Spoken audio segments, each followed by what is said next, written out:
Boy, that's a weird sensation. Welcome, everybody, to Friday the 13th on the Horror Syndicate Discourse. Okay, I don't want to wear this anymore. It was weird. It was weird breathing through that because I could feel like the holes and it pop back up. It's stupid. Welcome, everyone. YouTube just alerted me that we are live. So we are live. We're going to talk about Friday the 13th. That's obvious if you look at the title. If you look at what Nate is wearing. Old Nate Voorhees over here. And I guess that's it. Anyway, we're excited. We're gonna try to cover the first 6 movies tonight. And let me just say this: the best 6 movies of the series, because once you hit part 7, 8, it starts to kind of slide a little bit. But I'm your host as usual, Rayzor, and I'm here tonight with my good friend Jared, the final girl. We've got the computer says you're a dead fuck, Keith, and we've got the weak swimmer. He was a weak swimmer. Let me ask you, Jason, were those counselors really fornicating while you were trying to swim? Oh, they were fucking like bunnies. Okay. No, let me ask you this: was Freddie one of the counselors? No, we don't recognize that movie. And not tonight for sure. We're not recognizing Freddy versus Jason tonight, or ever for that matter. I want to light a candle because I now smell like onions up in here.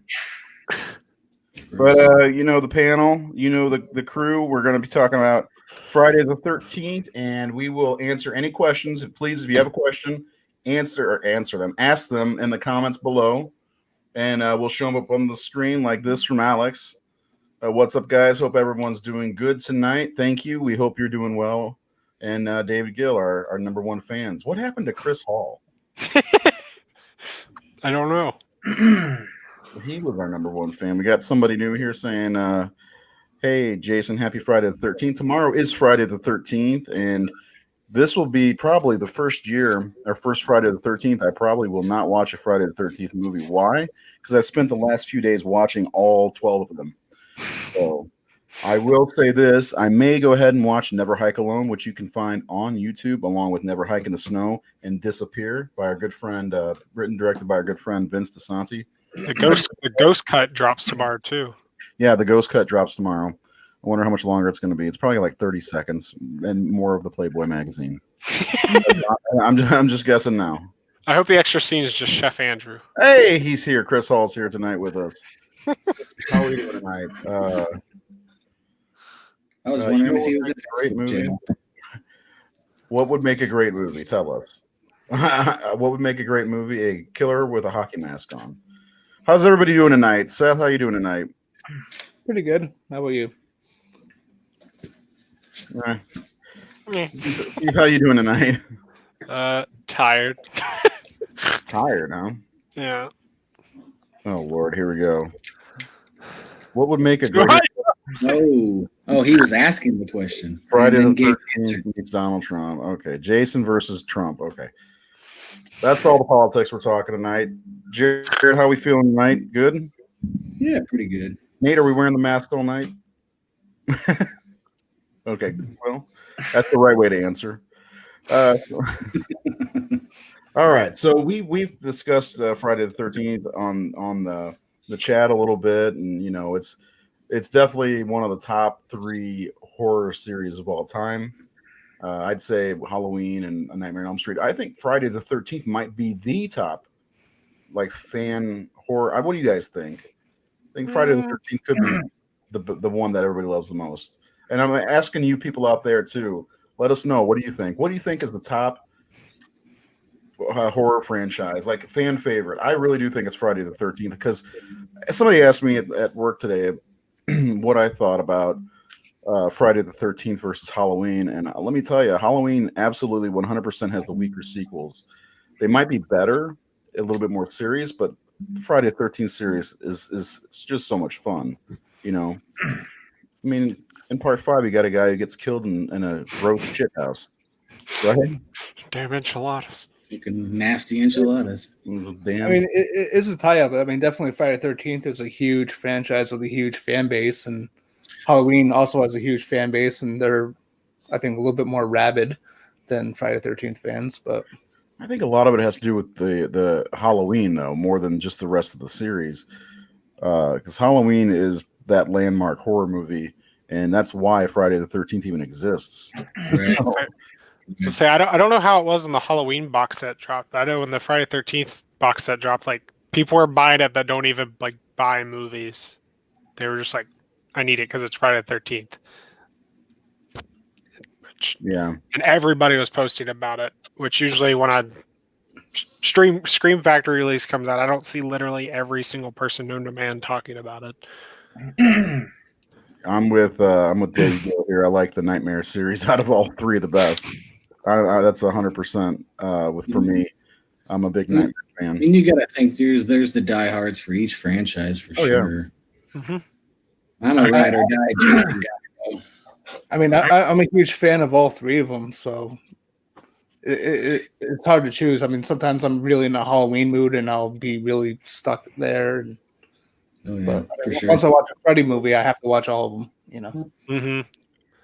I think Nightmare's more cohesive than the other franchises. Chris Hall with the question of the night already. So, can anyone explain to me why nobody in the Friday the 13th movies fucking wipes? Again. I'm gonna say because Nettie stole all the goddamn toilet paper. That son of a bitch.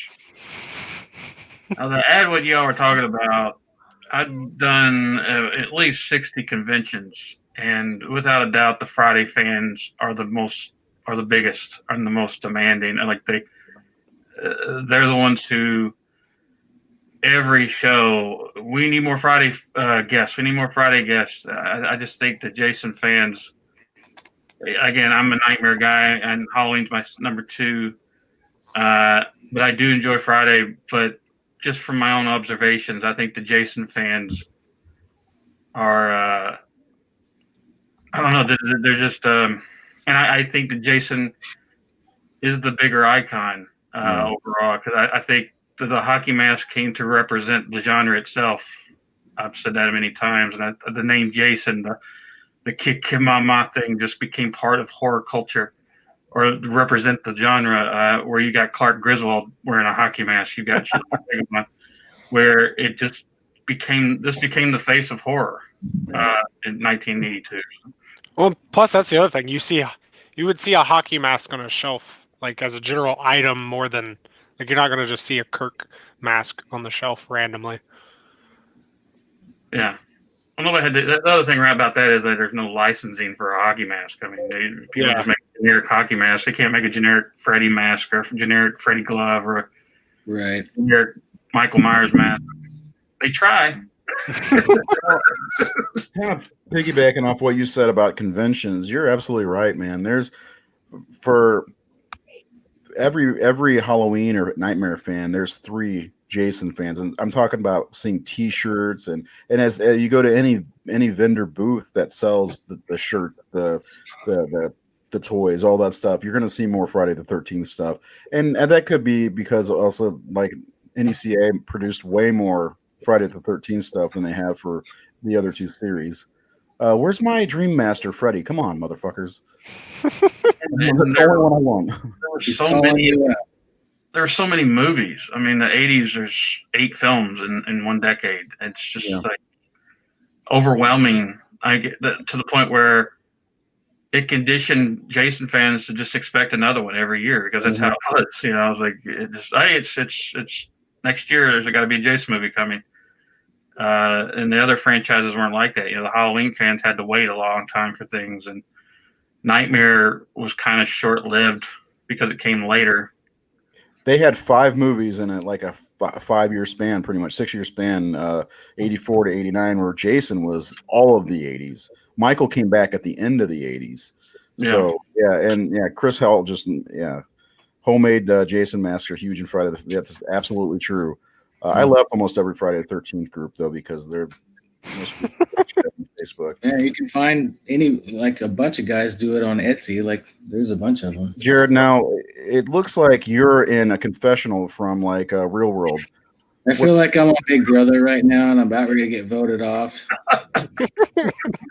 Tell us about today's challenge. Well, Cheryl was in a pissy mood, and I had to calm her down. And now I don't really think I have an alliance with her right now. Oh man, broken alliances. So, Did you tell her to give Teddy a kiss? You know, I don't know how we're gonna handle the show, but we're gonna cover the first 6 movies for sure. But let's just try to have some fun. Who is your favorite character from those first 6 movies, other than Tommy, other than Jason? Who do you think? Like, let's throw out a side character, like for instance, I mentioned Demon before. You know, he's not my favorite, but who doesn't remember Demon? You know, who's one of your favorite side characters? Anybody? I'm trying to think. Somebody go. I mean, I can name off a couple on the top of my head. Reggie the Reckless, yeah. Shelley from Part 3, even though people don't really like Part 3, Shelley had a big part in that movie. Without Shelley, there'd be no Hockey Mask. Right, exactly. And yeah, I love Sheriff Garris.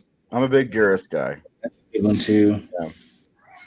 I'll think of a couple more. Yeah. Keep it going. What's that, Seth? I like Ethel and Junior. Oh my God, yes. God, Junior, will you shut the fuck up? big dildo. Come in here and eat your slop. Hiya! See, this is the one thing with Friday the 13th. I cannot remember anybody's fucking name in their series. Like they just immediately leave my brain. I'm with you, Keith, because that's kind of the problem with. I think that's why I've had such a problem with the films. Is it's almost to the point where I can't even tell which movie. Like, did they die in 3 or 4? Which one is it? Because there's so many characters, and a lot of them. Hey, there's 5 brunette guys and there's 5 blonde girls, and I don't know which one was which, other than the final girl. Let's admit, we all remember. Wheelchair, and that guy's the nerd, and that's I like some of them stand out. But yeah, like Judy Aronson from Part 4. Yeah, Judy, but Judy stands out. I mean, I like her, but I also was like a big Weird Science fan. So Yeah, right. Stands out. Yeah. Yeah. Well, I mean, I think between the final chapter and Jason Lives, I think they both have the most standoutish characters. We talked a little bit about when we watched I guess it was the first Friday the 13th. Then we talk about which movie had the best characters. Yeah. I said Part 5 has the most colorful characters, which is true in my opinion. I mean, I really like all the characters in 6. Mm-hmm. But I think 4 has a great group of characters too. I was just gonna say 4 has some really good characters. You got the Jarvis family, you got the college kids that come over, the Doublemint twins. The Doublemint twins. You got fucking Crispin Glover doing the dance of the decade. Yes. You know, it's those are memorable things from that. But like 3, you almost don't remember the biker gang at times, even though they're from you. Which one were they in again? Yeah. Well, and that's why I was talking about before you get to 6. In my opinion, it's basically all repetition. It's all the same shit over and over. Even 5 echoes the first movie as a whodunit, which I love 5, but it's very much like, who the fuck is doing this? And it's Roy, by the way. You know, the ambulance driver that had one scene beforehand. Can you read David Gill's comment? How, David Gill? How have you gotten your life? Oh my goodness! How? We don't don't. Glad you watched it. Can you explain to me how 2 dickweeds like you? It was fun. I just love the Hills Have Eyes reference at the very end that nobody gets unless you're a horror fan. What's that? The Hills Have Eyes, like it's kind of a mixture between Michael Berryman joke. Yeah. Can we keep this between you and me? I'd hate to lose my teaching job. Oh, I get it. I'm sitting there trying to think what are you guys talking about? But the biker gang that breaks into the party. Yeah. Hills Have Eyes and Mad Max. Yeah. That's a good time. Oh, you know what? I just realized I haven't shared this. Have you guys shared this at all? Yeah. Stream, because I have not. Call me a what- slacker. You are a slacker. I didn't call you that. First of all, it was somebody named Seth that called you that. I thought he was a dead fuck. He is a dead fuck. That's another one. Teddy. Teddy's another great character. Last American Virgin star. He's You want to funny. give Teddy Bear a kiss? God. Vamp a little bit. I'm trying to share this. I like how he just tries that line like fucking 3 times. I like how he rags on Crispin Glover's character so much, and Crispin Glover's the one who can seal the deal. You know, Yeah, but then he gets himself fucked because he has to go gloat. well, he was gonna. He could have just stayed in the bed and he would have literally got himself fucked. So was Teddy The second time. Was Teddy typing that into the computer? You know, on the beer cans. Was that foreshadowing? Yeah. You're a dead fuck because you really are a dead fuck. All right, let's do this the right way. Let's talk about the first movie. I mean, we don't need to go too deep into it. We just did a commentary, which you can find on the Horror Syndicate's YouTube channel. If you just go subscribe. Damn it, just go subscribe. And it's funny, as we talk, I'm looking at my phone sharing. I get 3 alerts saying from Larry Zerner on Twitter talking about the damn case. So, Which is still ongoing. yep, still ongoing. But that's okay because there are 12 Friday the 13th movies. There are so many fan films that are still coming. But the first movie, Every week, right? right, pretty much. Fans are just throwing money at people. More content. Which I'd like to admit, I'm going to make a Jason fan film next week. If you can send 40 grand. Consume. To be honest with you guys, he's going to pocket 39 of that I'm going to park 39,000. because it doesn't take much. You need a Jason costume and 3 women to take their. I got the costume. mask, so I just There need you some kids to kill. Yeah. Don't you have a full costume from one of the movies? Just a green shirt, right? Yeah, just a green shirt. Well, if it's the third movie, $3 at Walmart, I got a Jason costume. if it's the third movie, you look like you're going out Easter, hunting. Yeah. What is it called? Easter egg hunting. Oh man. Is there anything else we need to really talk about on the first movie? Because we just watched it. We just watched it. It's decent. It kind of it tries to do things that literally fuck up the storyline, like Pamela is stalking people and she's not even at the camp. Yeah. How can they not see her? Yeah. That's a good point. And that's that whole they're trying to be Halloween, Yeah. That was one of the big deals with that movie is it's trying to be Halloween. And I mean, Sean Cunningham flat out said he wanted to rip off Halloween. Oh, yeah. So, Cash cow. Who didn't? Yeah, they all did. I mean, I'm sad I missed the commentary with you guys, but Kevin Bacon's death always is my favorite, I think. Yes. I think that's really the standout death other than Mrs. Voorhees in that movie. Who else is? I mean, because Nettie dies off screen. I mean, a lot of the kills in the series are off screen. Yeah, but especially the there's a first. lot of deaths. I was trying to count how many deaths are this.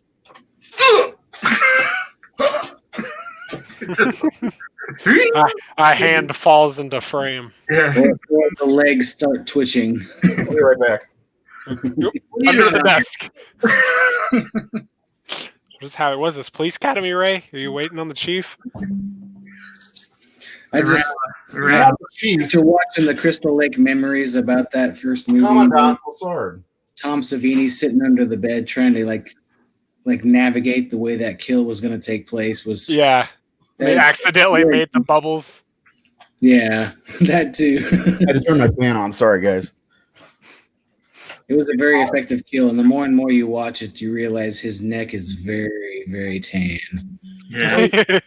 Even Annie's neck looks really bad. Like these movies definitely look better on VHS. Yeah, high def does not do it very good things. Not really, but I mean, still, that Kevin Bacon scene's really, really good, and even that throat slash for Annie towards the beginning is another. That's a really good one too, in my opinion. Happiest character in a slasher film.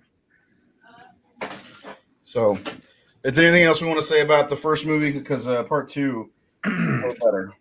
Yes. Right? I Yeah. love part 2. Warrington Gillette is a great Jason. No, Steve Dash is a great Jason. The best Jason. Warrington Gillette is the best Jason. Motherfucker. That's the weirdest situation. I don't know. I mean, I guess because that's the thing. Like people say, well, Warrington was my Jason, and it's like, well, if like the only time they would have been on set with a Jason anyway is when their death scene was coming, probably. So of course, like if he killed them, that was their Jason, and I mean that, and a lot of those kills were off camera. They didn't use a guy to do them. So I mean, it's that whole beef with him and Steve was just an odd thing, I guess. But It really was. Yeah.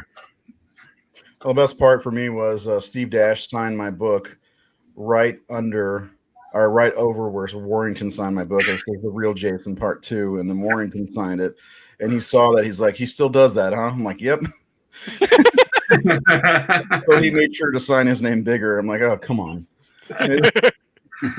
37 years later, let's wrap this up. And then of course we lost Steve a couple years ago. Was it last year? Last year, wasn't it? Yeah, he was cool. Yeah, I do have a good story about Steve. We saw him at I want to say Days of the Dead in 2017. Excuse me. It may have been Horror Hound. Anyway, he met my son and Reynolds. He met CJ Graham. He met Kane Hodder and Steve Dash all in one show. And then we went to another show the next year. And Reynolds, he just talks to everybody. My son, he talks to everybody. He's so personable. And Steve Dash, we were waiting in line to talk to Amy Steele. And Steve Dash, he's in the middle of signing one of these Friday the 13th Crystal Lake signs. Steve Dash, he looks at Reynolds and says, "Hey," hits him over the head. He's like, "I remember you." So I thought it was really nice that he said that. It's like, "You're Reynolds, right?" Really cool. Steve Dash he was great with the fans. Also, a funny story was we did a photo op with Steve Dash and CJ Graham in costume, and when we were waiting in line, we were just waiting, and Steve Dash, we saw him come down the hallway in his costume, with the sack mask on, and he was holding on to somebody's shoulder walking because he couldn't see. I can't see out of this thing. I thought that was pretty awesome. Which eye do I look out of this sack at? Actually, and oddly enough, the person that was leading him was Felissa Rose from Sleepaway Camp. Of course it was. Yeah. Nice. Yeah. So anyway, part 2 was one that I kind of always disregarded. I didn't care for it, and I'll be honest, it was because he had the sack mask, And then as I get older and I pay more attention to story and character, and this movie's great. It does have a lot of throwaway characters, but it's also got one of the most iconic kills, which is just the cleaver to the face and the wheelchair guy, Mark, which is a great kill. And then you got one of the best characters in the entire series with Jenny. How great is she? And Paul also. I don't think he's enough credit either.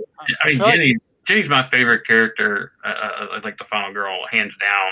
And then like you talk about Paul, that whole campfire opening where he tells a story of, I'm gonna shoot two straight about Jason, and Ted coming out dressed like that. I mean, it was really cool stuff. It really it just nails the whole campfire story element of a legend, and that's the thing about Jason that's really cool is he's a ghost story.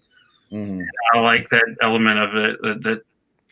That movie's establishing that they all know about the ghost of Jason Voorhees, and I'm going to give it to you, or they don't, or whatever it is. But some of them have heard. It kind of implies that some of them know about it. So I don't hear any more about Jason Voorhees, all that kind of stuff. So I've always liked that element about it, and that was one of the things I did with one of my Flash films. Was when we were kind of spoofing or satirizing Friday, I had to have that ghost story element to it because Friday 2 really did a really great job with that scene. It's an iconic moment. Absolutely iconic. I love that scene, and that's one you always stop. If you're not paying attention to the movie, you watch and listen to that scene, and they kind of recreated that. Not recreated it, but at the beginning of part 4, they get to see that again, and that's one of the more important pieces of the entire franchise is learning who Jason is and the legend of Jason Voorhees. I do like in part 7 when they redo that with somebody else's weird voice. I fucking love that opening. That's Walt Gorney, the guy that plays Crazy Ralph. He did the opening narration of part 7. Really, it was Crazy Ralph. Let's talk about Crazy Ralph for a minute. Can we talk about that? He definitely would be on my top of not mentionable characters. I love his very first scene. Like, who the fuck is this guy? And he's probably the most memorable character, in my opinion, other than Steve Christie in his awful outfit, according to my daughter, of the first movie. And I really wish they wouldn't have killed him off. If he wasn't snooping around trying to scare these counselors, he probably wouldn't have died. I just can't get over every time I watch one of the movies, like especially the first appearance of him, the way he rides that damn bicycle. He's just like got his back like arched all the way the fuck back around that bicycle. Well, that's good posture. He's got good posture, and he's riding like the Wicked Witch of the West when she's riding her bike after she takes Toto. So I do want to say Jenny's probably one of the best acted final girls, like in the serious parts of the movie. Yeah. Like she does it well. Mm-hmm. Like she always reminds me of the final girl from TCM. Like the way she's acting. Like she actually puts that fear through. Yeah, she it's a surprise she didn't go further in her career. She's been in a few movies here or there, but I remember watching Walk Like a Man a lot with Howie Mandel. Oh my god, I haven't seen that movie in like 25 years. Wasn't she in April Fool's Day too? April Fool's Day, yeah. She was in April Fool's Day. She was in April Fool's Day. Great in April Fool's Day. I really love her. She's talk about another person that's really like. I have a list of people. That's another thing. I have a list of Friday the 13th actors I'd like to meet. I don't have one for Halloween at all. There's not a single character from Halloween except for Jamie Lee Curtis, maybe. But Sasha, I got to meet him all through here. Great. Sasha Jensen. Do the spit take every time. Anyway, but Amy Steele is one of the top people I wanted to meet, and I finally got to meet her. I was wearing this shirt actually when I met her. And I was like, I think in my head, what am I going to say to her? Because I want to say something. And I asked her the dumbest fucking question in the world, which I'm never repeating. But she gave me this look like, what the fuck? But I got a picture. I got the picture. I got the autograph. I'm good to go. This is the moment he realized he fucked up. Yes, I did. She's sweet. Though. She was a sweetheart. She was, the best part about is whenever my son's with me. He asked her to marry him. Huh? That was the question. I didn't hear. You asked her to marry him. I did. I know. She wouldn't be the one I'd marry out of the series. Again, Judy Aronson probably. Oh yeah. Yeah. I really like the sidekick on Jason. There's something about it. I do now. I like that he's average sized. Mm-hmm. Something about that, and I love the shack. I love it. It's my second favorite of the franchise, and the more and more I watch it, the more I do like it. It has it's not perfect, but stuff like that, and especially that chase scene at the end is probably arguably the best chase scene in a horror movie in many ways. There's just something. Steve Miner did a really good job of that chase scene. I believe, yeah. Even leading up to the chase scene when they get back to Packanack and he's hiding in the room and there's so much. I mean, between that the cat and mouse going. I mean, they go back to she goes under the bed and pees her pants and and then the whole scene with her in his shack with makes that snap decision to put that sweater on and knowing the legend of Jason thanks to Paul really. Yeah. She does the mother is talking to you scene, and it's so damn good. Well, the one cool thing is like with part 2, it's more like he just wears what he finds, because he does wear the mask that they use at the campfire. You don't see him wear it, but you see him take it off and put it down when he goes up the stairs, and then he just happens to use a pillowcase. And they kind of lost that through the series. I mean, part 3, he happens to get the hockey mask. Then they just kept giving him hockey masks instead of him finding something. And we'll go back to what Ray said about that line where she says, "There's someone in this room." That's a terrifying line. It's a great, great moment. It's a really scary moment.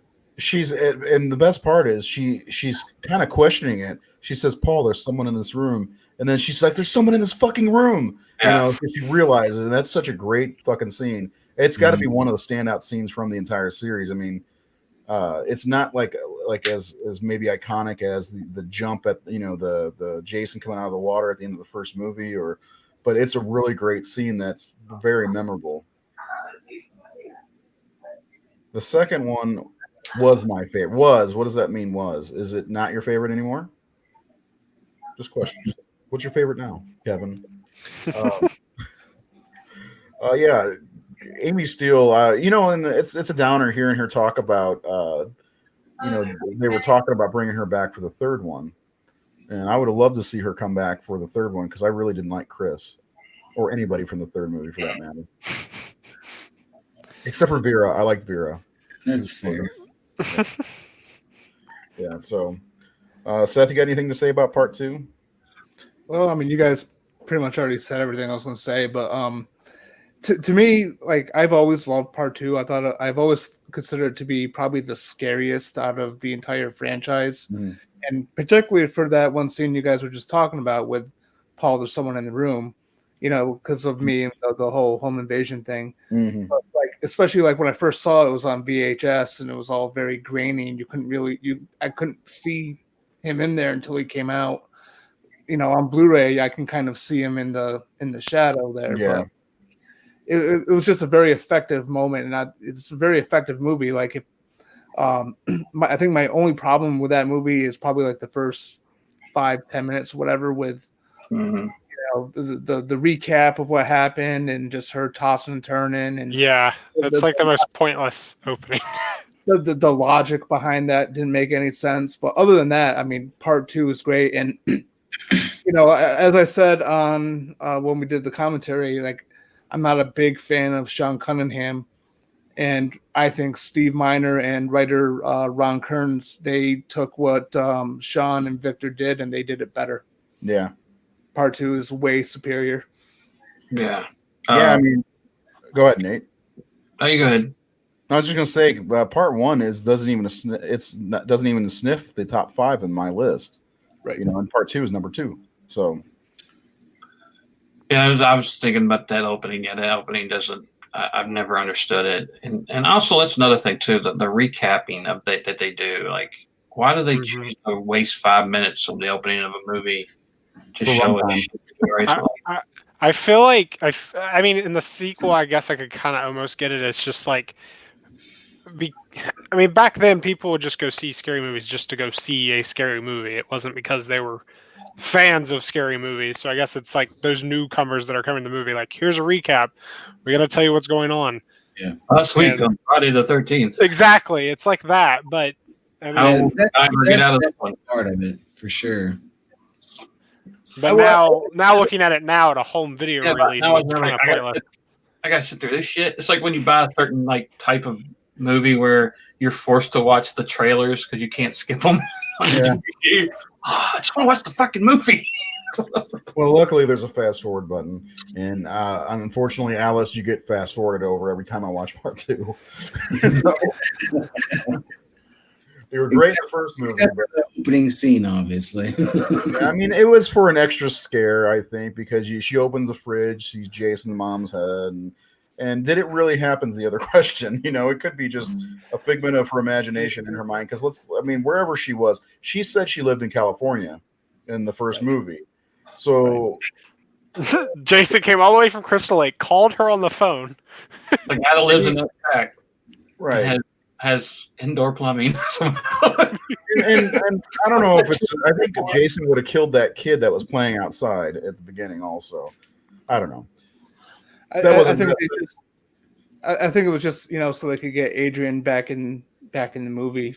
The survivor. Yeah, she's draw. Yeah, the resurrection of the Friday the 13th movies. Yeah. Let's kill Laurie Strode. Yeah, at least it didn't take place in a hospital, and shot Jason in the eyes.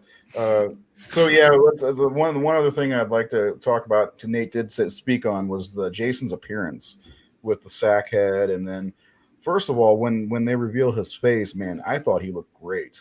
The messed up, messy long hair, the mongoloid.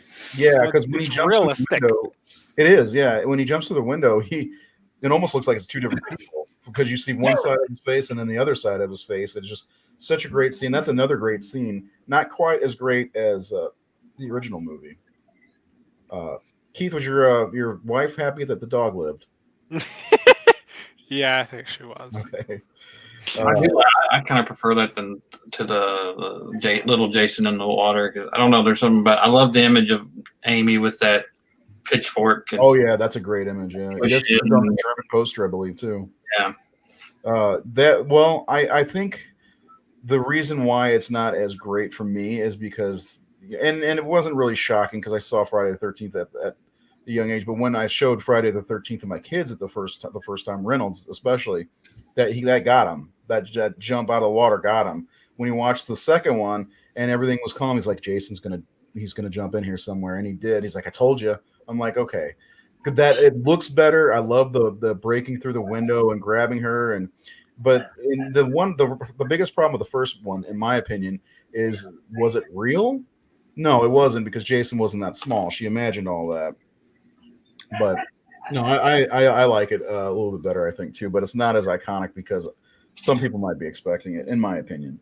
So, what do you guys think about what happened? What happened with Paul? Did he live? Did he die? Where's Paul? Paul? Oh, Paul. I think it was just he's dating Annie Brackett. Yeah. Like going back and watching that, I think part 2 had the most survivors of all the movies. But yeah, because half the counselors were at the bar, at the casino bar place. Yeah. I never realized when I was watching the campfire scene, like, who are all these fuckers? Yeah. The only ones that got left behind were the Mark, the guy in the wheelchair, and the girl who wanted to have sex with him, and then the two that got caught, on Camp Blood. I have a funny joke about that. The girl that wants to sleep with the wheelchair guy. I remember when I did that piece of artwork that gets bootlegged to shit, with all the dates. And the guy that hired me to do it, he said, at the bottom, just for composition purposes, I had Kane Hodder reverse. He's standing at the bottom, and I had one with the knife in this hand and one with the knife in that hand, just for composition piece. And he said, "Can you change that? Jason's right-handed." What? He goes, Jason's right-handed, and I went, what about this scene in part 2 where he's got the knife in his left hand coming to the girl? Yep. That's funny. He also told me that Jason doesn't wear jackets, and that's why they don't like Freddy vs. Jason in the remake. Maybe Jason is ambidextrous. At the very least. Heaven forbid Jason put on a jacket because he's chilly. Oh, man. What, does he have to wear that fucking pastel color shirt all the time? Come on now. I'm serious. He looks like a goddamn Easter egg in part 3. Kayla found the scene between the wheelchair and the wheelchair guy and the chick very amusing, because where she's just like trying to tell him that she wants to fuck with just ridiculous hockey talk. Oh yeah. She was just like, "What the fuck is this?" And I was like, "I think she's just trying to be humorous." But the awkward smoking of the joint. Yeah. Yeah. So, what am I looking at? I don't know. At the clock over there. There's no clock. So let's move on to part 3. I think we can put a pin in part 2. What do you guys think? Yeah. Yeah. Part 2, definitely top 3 or 4 in the series, in my opinion. Top 2 for me. Probably agree. So part 3, let me just start. And you guys heard me say this 100 times. I don't like the reason behind why people like part 3 so much. That's the movie he got the hockey mask. So that's just, who cares? He got the mask. Is it really worth putting the movie at number 1 or number 2 on your list because he got the mask? Because guess what? In 4 and 6, he has the mask. He got a new mask in 6. As a matter of fact, let me ask you a quick question. Do you think Tommy sculpted that mask? Tommy could make masks and stuff. You think he sculpted that, or where the fuck did he? You think they let him have that mask at the mental institution? Well, the other thing is in part 5 they say that he was cremated, but in part 6 he's not. Well, that's political mumbo jumbo. That's the mayor. That's Like, news. It's fake news. It's fake news. Yeah. 3. Idea, I'm just gonna say it. Part 3 bores the shit out of me. Yeah. Well, I kind of agree. I'm not a big fan of Chris. I've never liked her. I don't like the idea that Jason may have raped her. That's a thing, apparently. The big issue for me is that we know that this takes place immediately after the second movie, and Jason looks like Bane, like he turned on the venom juice, and maybe it pulled all his hair out. Why is he bald? Why is he taller? Why is he hunchback? What? Yeah, and they spent way too much time at the beginning on the people that own the little shop. This scene goes on forever. Yeah, it really does. I mean, we get to see the guy take a shit. Kayla was like, "Why does this lady have so many goddamn sheets?" And I was like, "I don't know. Maybe her and her husband get jiggy like 3 times a fucking day." Do you think they should have shown him putting on the hockey mask opposed? That would have been cool. They did that scene in the remake though, and we've seen him do it in part 6 as well. Put the mask back trying to, I guess, make her think it's Shelley, not like the character. Yeah. Like we are that dumb to know that that's not. Yeah, Shelley also turned into. You're not 6'3". Yeah. I hate that thing too, where he's on the dock because he just the way he's standing behind the pole and shoots it and just like tosses it down and like turns and just kind of lumbers off. I hate the body language of Jason in that movie. People give Richard Brooker a lot of credit for what he did with Jason in that movie, and God, that's one of my least favorite performances is Jason. I mean, it's not like it can't be that hard to play Jason, and he was going off of direction from Steve Miner, who did the first movie or the second movie, the one before this. And I'm not a big fan. I don't like the way he looks. His face, like the actual sculpt of the face underneath the mask, looks good. He kind of looks like a pig, but the scene in the barn where he's hanging. The original one. Really cool. Yeah. Wasn't like the direction something like Jaws on land or something? Yeah. Okay. Yeah. I couldn't remember. I do like the shop scene though with Shelley and I don't know the girl's fucking name, but when Vera. when they run into the bikers and they have that whole Pee Wee Herman hit the motorcycle scene and Shelley gets balls for a second. I like that scene. I love the bikers, Ali and Fox, and the guy goes, "Ugh." He's like, "Let me do it." He's like, "I know what I'm doing." Takes cigarette out of mouth. You're a fucking idiot. They've gone too far this time. What do you got to say there, Seth? You look like you're warming your hands up. Looks like you have something to say, or are you just scheming? What are you? Don't forget the middle finger, Seth. Yeah, sometimes I don't know. Part 3. I have some positives with part 3. I agree with you guys. Chris is not a very good final girl, especially the moment where she's describing what happened in her past. That was just terrible.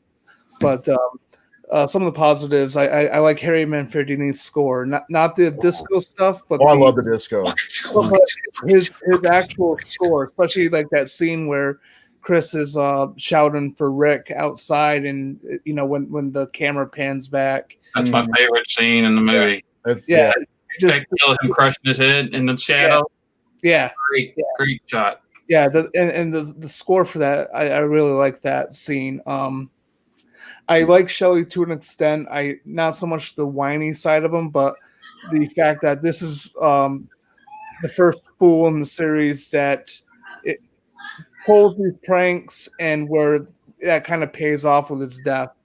There's that whole crying wolf thing with him where he goes for help, his throat slit, and the hippie lady doesn't believe him.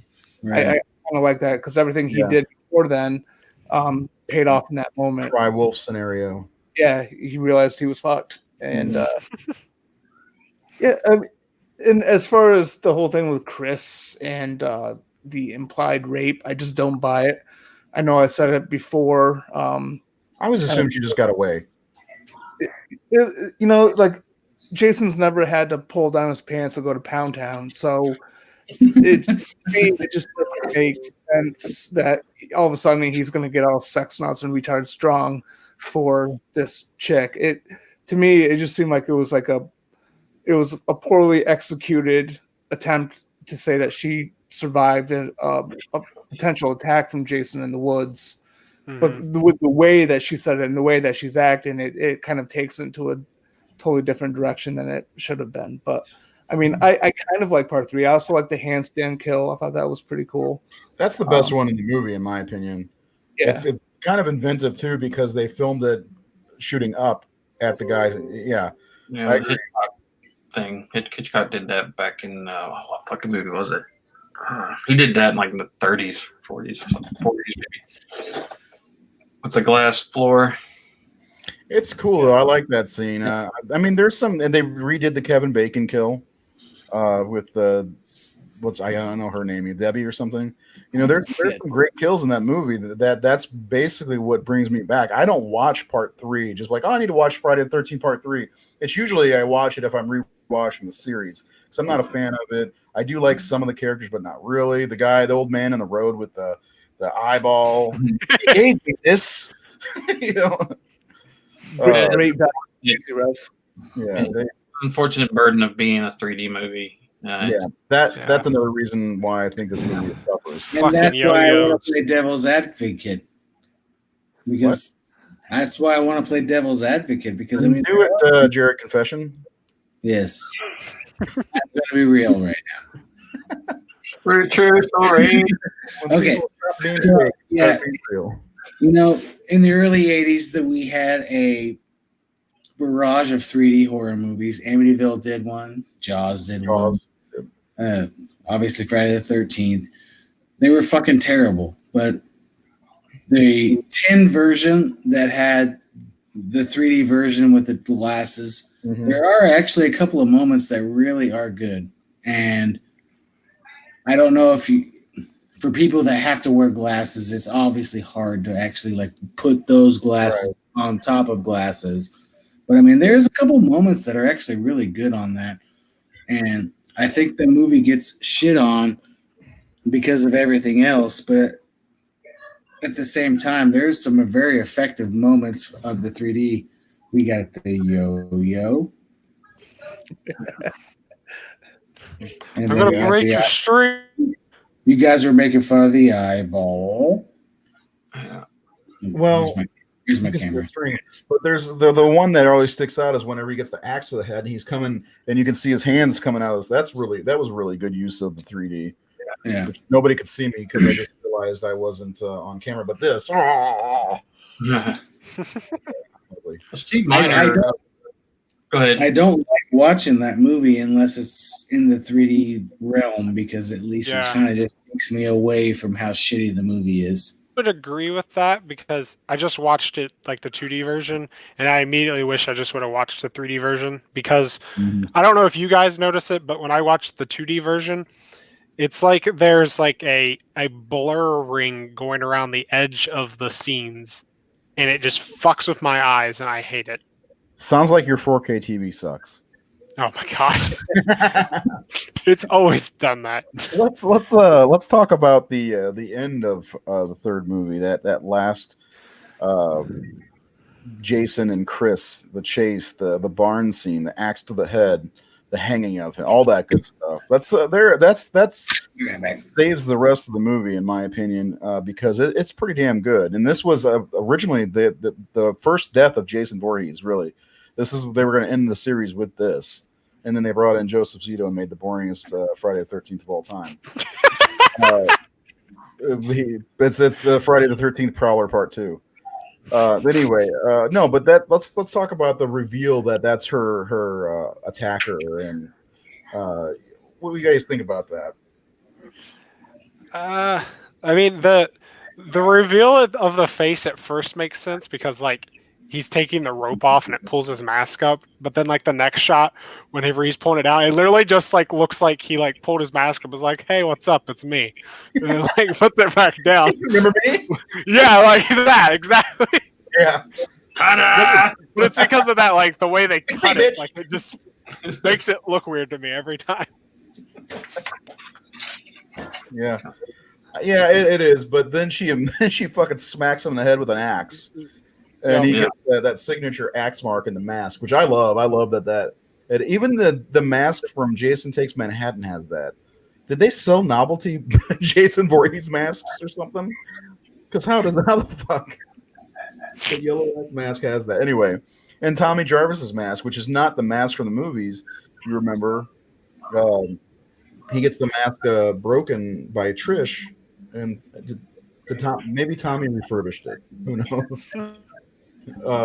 Yeah, I think that's a great scene, and I really like, especially since the fourth movie picks up right after, like immediately after that happens. Like it shows him laying on in the barn and all that stuff. What's up, Thunderknock Studios? Who is that? Thanks for joining us. Who? JP. JP. Ah, hey, buddy. I forgot. Sorry, I saw Thunderknock. I'm like, who is this? Talking Friday the 13th tonight, JP. Join us. Enjoy. We're talking part 3, the end. We're getting ready to talk about the fourth movie, which is Seth's favorite. He has orgasms over that movie. Crazy. Again, if there was a werewolf. Yeah. Let's make it happen. Yeah, Jason versus Wolfman. So anyway, anything else we want to say about part 3, 3D? I will say I do recommend, even if it's the red and blue 3D, giving it a shot sometime. It's definitely worth watching. I know the new Scream Factory set has the newer 3D for 3D TVs. Yeah, I would like to see that, but I don't have a 3D TV. Oh, okay, Mr. 4K, got to have region free. You don't have a 3D TV? I don't think they make a 4K 3D TV. I'm pretty sure they stopped making 3D TVs. All right, you know what? We're going to find you a 3D TV, and you're going to buy it, and then you're going to send it to me or Seth. I think Seth would like to have that. We'll just start a GoFundMe. Everybody who bought the set who wants to see the new 3D transfer, send me money. I'll buy one, and we'll just mail it around. I know a friend of mine, Rob Martinez, got the chance to see it, and he said it looks great. So Does it? It probably looks way better because those I don't understand the logic behind using blue and red for the 3D. I'd have to read about it or something. I never understood it. Why didn't we get Halloween in 3D? I'd like to, Halloween. Well, that was happening, wasn't it? Season of the Witch. No, I'm talking about way back in the 80s. Back whenever 3D was popular. Yeah. Not Anyway, the Renaissance. let's talk about the last movie, the final chapter. Well, like I said, it opens up right where the third movie ends, and it basically just goes through to the next day. This is Seth's favorite movie, so you just talk about it, because obviously I'm not a big fan of it anymore. Go. Yeah, I don't have the problems with it that you do. I like the characters. I like the story. I like the pace, and I like Joseph Zito's direction in the movie. To me, it just feels sort of like the epic culmination of the previous movies. Like the first 3 were kind of leading up to this one big moment, and I just love it. I love especially Ted White. He's my favorite Jason. Period. To me, it's just a great movie. It's got great characters. Probably some of the better characters than some of the previous movies. Definitely better than part 3. What's that? Definitely better than part 3. Yeah. 100%. The only exception to that would be I like Ginny from part 2 more than any of the characters. But I mean, to me, part 4 is just it's a great movie, and it's like, I don't know, it's the most intimidating Jason. And like I love part 6 as well. Don't get me wrong on that. Like 4 and 6 are definitely my top 2, and those are the 2 I frequently go to the most. But like 6 is the fun one, whereas for me, final chapter is more of the serious one, and it's, as a horror movie, I like it better. But mean, that is an interesting question. Like, Ted kind of brought that stockiness that, CJ Graham brings back in 6, and then obviously Kane Hodder emulates when he does his performance. He's a strong Jason. There's it's kind of like you said, precursor to CJ and Kane and their intimidation and power that they brought to the presence of Jason. When Ted does stuff in that movie, there's real strength behind him. He's oh yeah. Well, one of the great things he says about his performance is he didn't buddy up with anybody. He didn't hang around the cast. He wanted them to be separated and isolated. He wanted to be isolated from everybody. And boy, he really hated Corey Feldman. Apparently, he just hated him. Stand him. His performance is great. I mean, to me, it's number 2. And all the performances of Jason. There's a lot I like about him. He's got a great look. You mean the mask is a little bit messed up, and it keeps getting messed up through the movie, with everything that's going on. About that movie that the mask keeps going through battle damage. Oh yeah, I love that because it's got the chevrons and they're gone by the end of the movie. I don't know what's causing it because what's he doing? He's not hitting people with his mask. He's busting through windows and busting through doors. It's got to get there. Remember he busts through the window to grab Corey Feldman at one point with his head. I guess maybe he does. Yeah, and then not to mention Trish knocks him on the head with a fucking hammer. But no, there's one of the best fucking kills in my opinion. Period is when he crushes that dude's head in the shower. Oh yeah. I mean, I fucking love that scene. This one has my favorite 2 kills in the series, and they're not effect driven. They're just clever. It's the twin who gets killed outside with the bicycle, where the camera goes past her. Yeah, you see kind of her silhouette of her getting impaled. Yeah, on the house. I love that choice, and I love Rick screaming, "He's killing me!" in the basement scene. That's his name, right, Rick? Again, I always forget these damn names. Yeah, he's killing me, Rick. Yeah, I believe. Yeah, he's killing me. Oh, that's terrifying to have a character realizing they're dying. They're going to die, and he's vocally saying that. Even though we can't see it, and we just see him, in the dark. Rob. Okay. Yeah. I don't know. I just love that scene. It's scary to me, and I also laughed because he tells her to run, and she still fucking comes back into the basement.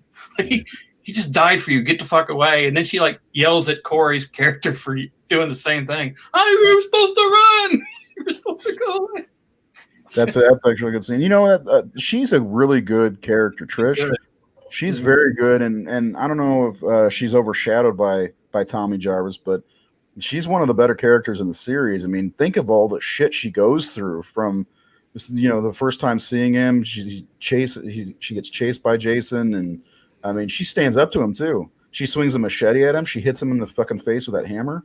She knocks the mask off. I mean, she's in straight up fucking protecting mode, I guess. I don't know. I love her more and more. The more I see the movie, I didn't care for her before, but the more I see the movie, she's the standout in the movie, in my opinion. I love that moment where she turns around and swings the machete, and she knew he was there. Yeah. I just love the way that was choreographed. Yeah. Jason kind of moves away, and the machete goes into the wood. It was a cool moment. And the best part is you watch her face, look at her eyes. She just kind of. And I love it. Man. I love that scene. That's such a great scene. And Trish, I think she's a little underrated. As if you rank the final girls, I mean, a lot of people put Jenny or fucking Laura Park Lincoln, Tina's towards the top because but she had powers. I think Trish, man, she was the one who had to go through the most shit in this movie. And then of course the cut scene where she finds her mom in the bathtub dead. So I mean, she goes through the most. I'd love to know what happened to Jenny or Trish at the end of this movie, or Jenny for that matter. Yeah, Trish is probably, the only character in the franchise maybe. Like Nancy. She's having to take care of her brother. She's like the Rachel in Halloween 4, she's having to protect someone who she doesn't think can protect themselves. Like she said, she's in the mother role in that film. Yeah. Especially And she's a badass, man. She even jumps out of a fucking window. Like she doesn't like you see all these girls get cornered by Jason and they just kind of sink in. Trish looks for an exit, finds one, and jumps out the fucking window. You know how badass is she? The banister. Say that again. I said, and through like 4 pieces of banister. Yeah. Yeah, that's true on the little outside of the house. Yeah, man.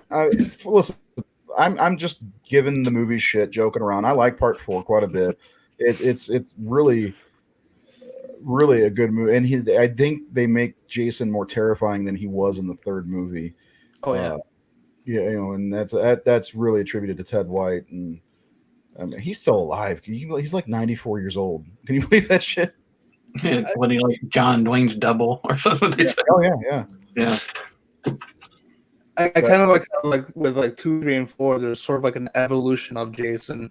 He starts off in Part 2 as being someone very inexperienced with serial killing, and he gets knocked down a lot, and then progressively through 3 and 4, he just becomes more and more of a beast. He knows more of what to do and all that. It's just there's an evolution of the Jason character and of the movies too.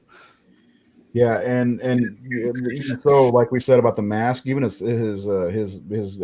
Easter green T-shirt or button-up shirt gets darker and darker and dirtier, and yeah. Let's talk about the end of the movie. Let's talk about the best death in the entire series. I mean, how do you kill off Jason Voorhees? Of course, you blow his ass up in the middle of a field with a fucking SWAT team or whatever.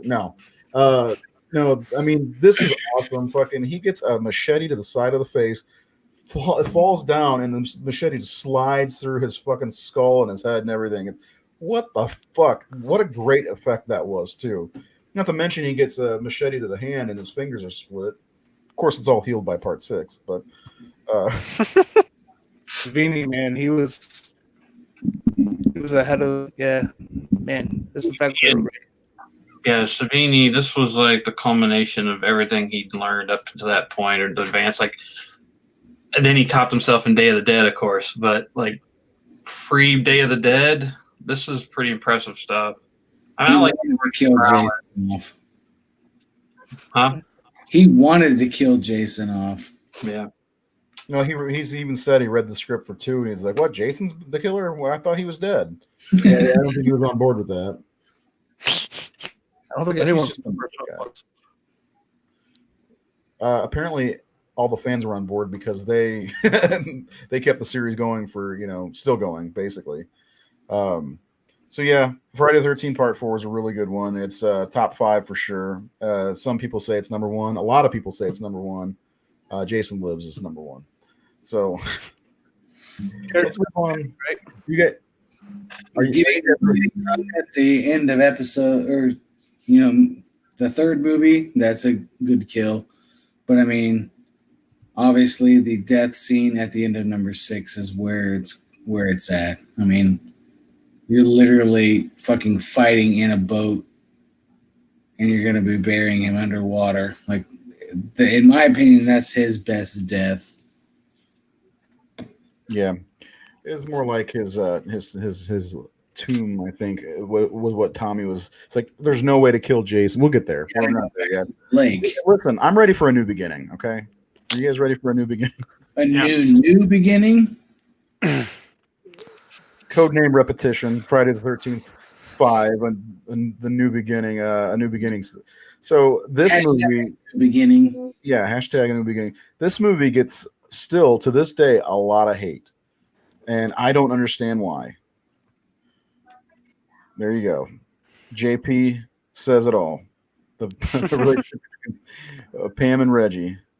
Reggie. So I got a list. 13 favorite Friday the 13th characters coming up tomorrow for a video, and Reggie's on there. Just saying, Reggie's on there. So of course he is. He's got a better screaming than half the women in horror. I don't know if it's half. I think it's all. Really.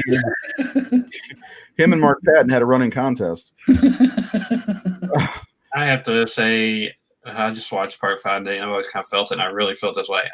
The character of Pam, I think she's awful in the movie. I think her performance is, maybe it's just like she doesn't get enough to do, but I watch her in her quiet moments. I watch her. I really paid attention to her today because I didn't want to say anything if I was wrong, but it's not a good performance. She's not a good actress. It's not. There's a one scene that's really painful to watch where when they get back to the house, like, and where's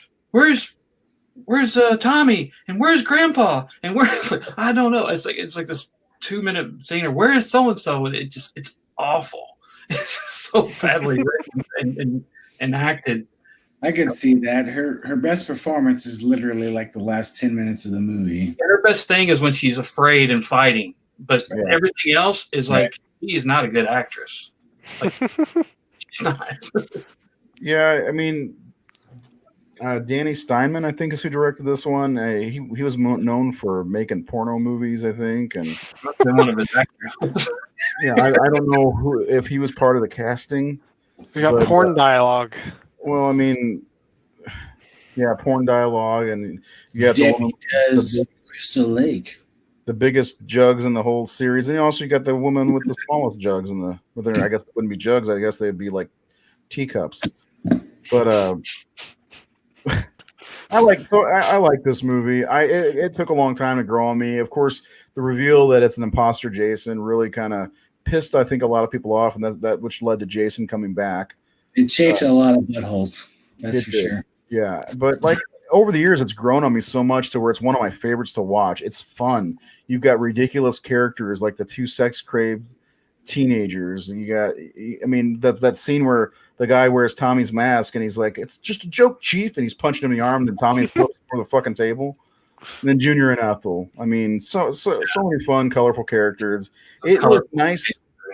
Right. It was nice though. It's like a break between the series. You got the fucking Pamela movie. You got the trilogy that takes place all in one weekend. Then you get 5, which is in the Imposter, and then you get another trilogy of Undead Jason. You know, the zombie Jason, whatever you want to call him. So forget it, Vic.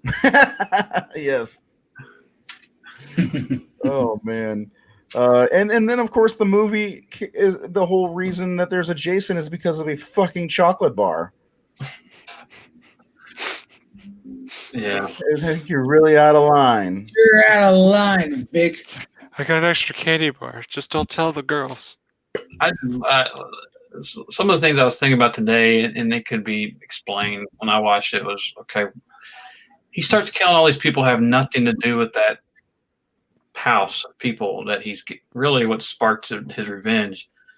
And I get it, maybe he's planning that this is Jason, but at the same time, why would they even suspect him in the first place? Why would he have to throw people off his trail with the Jason story? Yeah, if no one even knows that he's related to this kid, like he's, and some of the ways they have him like, "Oh, you talking to me, huh?" Or like maybe as a killer, they cut to him. It's like, this is the guy. Like, yeah, it's kind of really weird and cheesy that way. But I also thought, like, why is he killing all these other people who have nothing to do with this randomly killing people? And then there's the scene where, when they start fucking him up in the barn, when they're like chainsawed to the arm, stabbed in the leg, like any normal human being would be like, "Fuck, I'm leaving. I don't really need to kill them right now." Yeah, like pure adrenaline. Not Jason, but he acts like Jason. Yeah. I think if he's a real person gets stabbed in the thigh where there's a really big artery there, he'd get the fuck out of there. He wouldn't keep chasing them upstairs and all that. It just seems illogical to me. He does grunt though. I think if I were like just pretending to be Jason, I'd have fucking left after I got a chainsaw in my arm. I'm going home. Drop the fucking chainsaw out. I'd been like, "All right, fuck this. I'll drop the game. I'm out."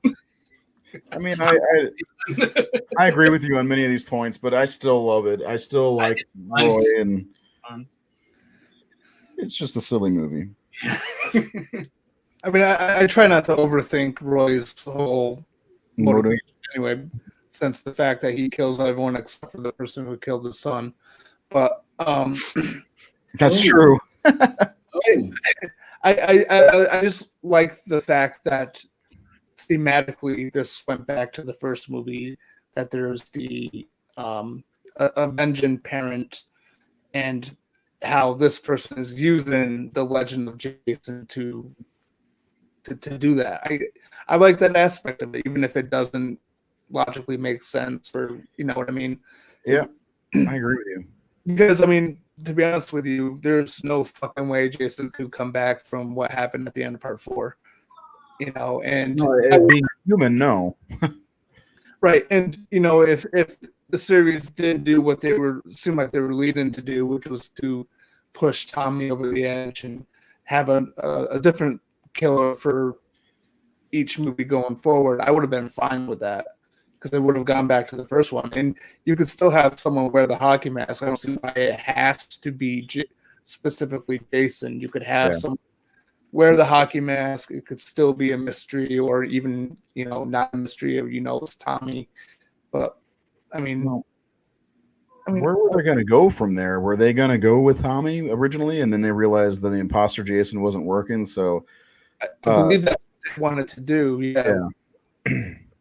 It has one of my favorite kills in it too. I like the guy that gets the strap around his eyes in the tree. Yeah. That's a great kill. Even though he goes this way and then this way. Yeah, that's a painful kill. Yeah. Now, there's a couple good kills in this one. The guy with the like road the shears. mouth.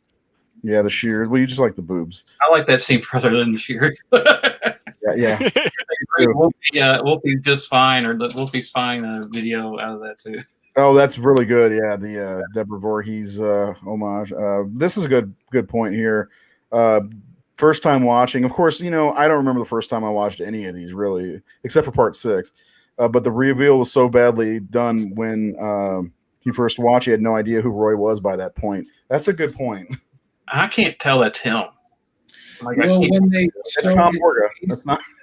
when they show his face when he falls down on the ground, it literally looks like the camp guard guy. It doesn't look like Roy. Oh yeah, that would have been a better killer actually if it was the Indiana Jones, the guy who got Indiana Jones got his hat from. Yes, that guy.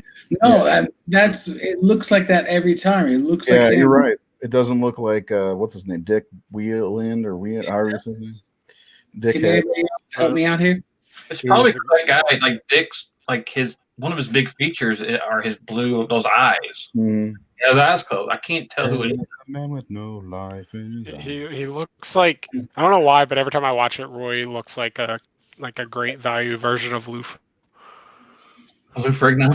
Yeah. It's the way his face is. No, I really like 5. I kind of wish we would have got to see what the storyline would have been with Tommy, because like obviously we all love Tom Matthews, but I feel like this Tommy Jarvis is more in line with kid Tommy Jarvis. And John Shepard was great.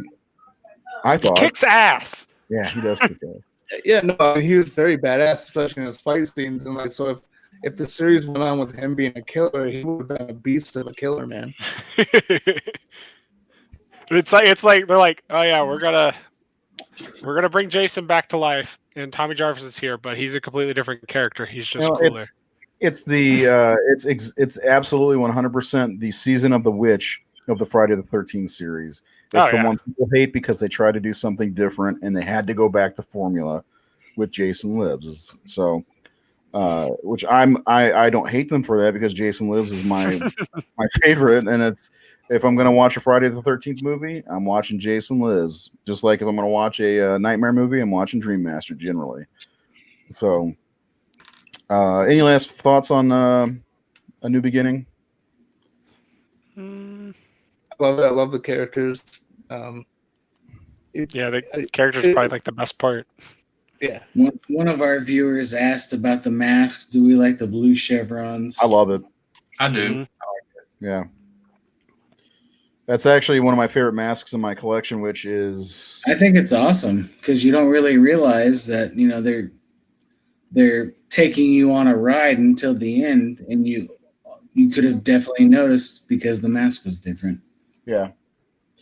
And it would have been cool if Tommy would have taken over to be the killer, with the blue chevron mask. Also, I saw somebody they did a fan mask with the blue chevrons, but they were red. I thought it was kind of cool looking.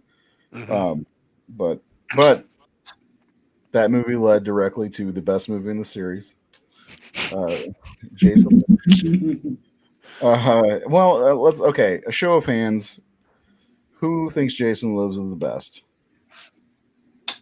Okay, that's all that matters. Just me and Nate. It's number 2 counts for me. It's definitely it's in my number 2. It's a great movie. There's no argument there. I should make part 4 number 2 so I can relate it to poop. Isn't that really weird though that our personal favorites aren't the original? No, because the original is not the strongest movie in the series. I mean, that's an interesting fact. That it is. You're talking about Nightmare and Halloween. It's not uncommon for people to pick the first one as the best, their favorite. Well, I don't think there is a better Halloween movie than Halloween, but Nightmare. I mean, I see toss-ups between that and Dream Warriors. Dream Warriors is always either one, or New Nightmare. I've even seen people who like New Nightmare the best. But there's no wrong answer. Other people put New Nightmare dead last somehow, but can't wait to see Jordan Peele's New Nightmare. Coming out on Friday the 13th. Right, coming out on Friday the 13th. Be there. So Jason Lives. It's I think the most well-rounded of the series. It's got a little bit of everything. Great kills. It's got some humor. We finally get a camp with children in it. That's huge for me because I've always that's one of the things you want to see is like Jason's. I mean, the whole idea of Camp Crystal Lake was a camp for children, and it's finally back open. Actually, Forest Green, and I like that they named the town a different thing to try to forget the legends. Like Halloween 6, they canceled Halloween.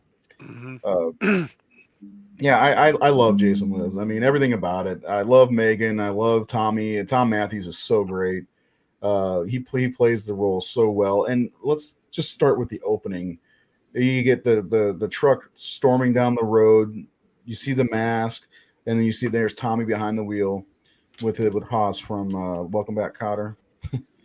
Rorschach. He plays Haas in this. And then you get the Frankenstein type opening. First, they dig up the grave, and then Tommy just goes batshit crazy and starts stabbing him with the lightning rod. Basically, I love it. Yeah, it's a movie. It doesn't waste any fucking time. It gets right into it and doesn't slow down and just keeps. And it's exciting. It's an exciting watch, and it's a fun, entertaining movie all the way around. Like I said, the characters. I think all the characters. There aren't too many teenagers. There's what, 5? There's 5. Megan, Sissy. So it's easy to forget them, And it's like they stand out. And Megan is a very different character than we saw in the rest of the series. Like there's something about her. And again, Tom Matthews, but then also we get to know some adults far more in this one with the cops, and that whole conflict, and even with Tommy's wife's character, that great scene where I've seen enough these movies and know a guy in a hockey mask in the middle of a road is not a good thing. There's just so much color to that movie, and it's well made, it's well directed. It's the beginning of a whole new era of zombie Jason, which was a really cool turn of this indestructible, truly indestructible villain. Yeah, and and that's another thing that's people want to see Tom McLaughlin come back. Nobody talks about bringing any of the other directors back. And people want to see him come back. That's a true testament of how well directed this movie is. And again, I talk about caring about characters, and I don't care about Court one bit, even though he loves driving a house. I love him. Jump! You get a great character like Rick, who calls Tommy a little turd. My kids laugh every time. You get Sheriff Garris, who's probably the most competent of any cop in the series. And then Tommy is and Megan. I love Megan. I love the scene where he tells her to meet him at Karloff's, whatever, general store, whatever it is, and then they go on in that car, and she has to put his head between her legs, and this is a lot of fun. It's an 80s movie, Mary Jane from Spider-Man character. Like, she's just a party girl. Like, just hit the jackpot, Tiger. I mean, she's that kind of girl. Like, she's down to party. Like, she breaks the law, but like she's like, I don't know. She's just really fun. And then I like the girl at the store, the other two girls in the movie. And I have trouble remembering names because of this franchise. But one of them. I can't. Yeah, I really like them too. Luke Hardman asks, "Do you all know why CJ?" Yeah, because John Carl Buechler directed Part 7, and he had, I believe, directed Kane Hodder in Prison, and so he just brought him. That's it. That was all there was to it. Yeah. And do I think? And the other question he has, do you think CJ, who's better, CJ or Kane? I like CJ better. And CJ. Kane Hodder gets credit for so much, but I think CJ started a lot of it, honestly. Like turning his head before he walked. CJ did that stuff before Kane did. But I like Kane to be in 4 movies. I like Kane mostly because I like big shoulder breathing. Yeah, that's I feel when I look at that, Jason. When I look at Kane, there's more life to him. There's something. There's like when there seems to be rage behind Kane's Jason. There's an anger or there's just more of aggression, whereas CJ is just kind of just almost more robotic, and I'm just a killing machine. But like Jason, as Kane's Jason feels when he's doing that breathing, you feel he's angry. Like he's like, and when he comes and grabs people, there's like a brutality to it where he's like just knocking people over. Yeah. Very forceful. He's animating his emotions more because you can't see his face. And when he takes the mask off in Part 7, or when the mask splits off of his face, that there's so much animation, there's so much personality going on behind that makeup, and that even though CJ didn't really get to show that with the makeup. To be fair, CJ just came out of the ground. He's stiff, all right. He's stiff. Kane Hodder's Jason had the lucky, he got to be wet. He got to be waterlogged. CJ's like, I loosened him up for you. Yeah, he got waterlogged, but his muscles and everything got to enjoy getting hydrated. Or I'm just bullshitting around. I just like CJ better. I like the mask better. Although 7's is really cool, I like 6's better. Yes, 7's outfit is by far my favorite look of Jason. Well, we're not talking about Part 7. But we're only talking about 1 through 6. So that's next episode, I guess. When are we doing the last part? You got the best movie, so like Kane's movies are not the best movies in the series. No, Kane, that's the thing. No. He was the main attraction when it came to that. Especially, I don't like Part 8 at all, but Kane is fucking badass and looks great in it. He's very slimy. I have a soft spot for Part 8. It was the only one I had on VHS for many years, and the one I've probably seen the most. But I mean, yeah, he got the short end of the stick because he was barely in. I mean, he got to play himself, or not himself, but a security guard or whatever, or a SWAT member in Jason Goes to Hell. Yeah. He called himself a pussy, which is awesome. Son of a big old pussy. And then Jason X, I don't like that movie all that much, but I like it a little bit better after watching it this last time. It's still, to me, the worst one. But he's got the best makeup and the worst, in my opinion. I think the worst makeup is fucking Jason Goes to Hell. And I think that the second worst makeup after that is the makeup before Uber Jason in Part Jason X. It's fucking awful looking. I don't like the looks in either one of those movies. Yeah. It's got peach fuzz hair. That's fair. And then the mask also is different because the nose is not rounded. It's stupid. It's like a pig snout. Yeah, pretty much. And I'm not a big fan of Uber Jason, so. But yeah, Kane got the short end of the stick, but at least he got to wear the best makeup of all of them in Part 7. So, but we wouldn't be there without Jason Lives, guys. No. John Carr Beekler did that though. So Yeah. kudos to him. He's a local boy. He's from my area. And what a loss. He was such a great he was a good director and a great makeup effects artist. Anyway, come on. Talk about part 6. We're running out of time. Part 6 was the first one that I saw Me too.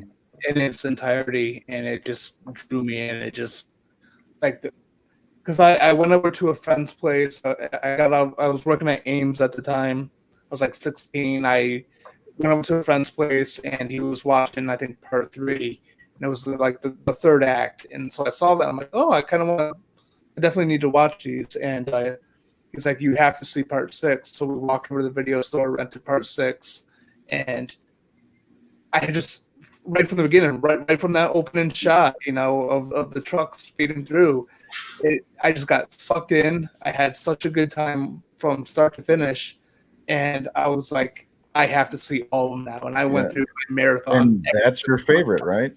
Yes. It was my favorite for a long time.